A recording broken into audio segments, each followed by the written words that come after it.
आणि या घडीची मोठी बातमी येते, राज ठाकरे दिल्लीला रवाना झालेले आहेत, त्यामुळे घडामोडींनी वेग घेतलेला आपल्याला बघायला मिळतोय। पर अमित शाह और राज ठाकरे की तस्वीर कह क्या रही है? राज ठाकरेंच्या मनसेला किती जागा मिळणार?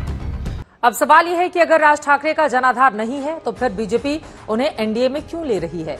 लेकिन राज ठाकरे के पास अभी भी संगठन है और विचारधारा का समर्थन करने वाला वोट बैंक भी। सुप्रिया सुले ने कहा कि राज ठाकरे अगर इंडिया ब्लॉक में आते हैं तो उन्हें उचित सम्मान मिलेगा। महायुतीमध्ये मनसे दक्षिण मुंबईतून लढणार असल्याची माहिती मिळतेय, पण राज ठाकरेंच्या दिल्ली वारीमुळे किंवा त्यांच्या महायुतीमध्ये सहभागी होण्याच्या चर्चांमुळे शिंदे गटाच्या खासदारांची धाकधूक चांगलीच वाढलेली आहे। उद्धव ठाकरे आणि राज ठाकरेंवर पुन्हा एकदा राज्याच्या राजकारणाचा फोकस आता केंद्रित झालेला आहे। मुंबईतही ठाकरे हे नाव महायुतीसाठी लाभदायक ठरण्याची शक्यता वर्तवण्यात येते। मनसे महायुतीत सहभागी झाल्यास रेल्वे इंजिन या निवडणूक चिन्हाऐवजी धनुष्य बाणावर लढावं लागेल असा प्रस्ताव देण्यात आल्याची माहिती मिळते।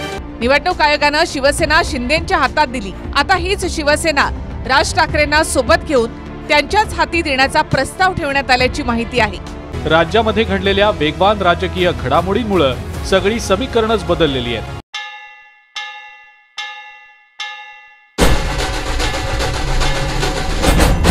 निवडणुकांचा विचार करून मी फक्त पावलं टाकत नाही, मी महाराष्ट्राचा विचार करून पावलं टाकतो।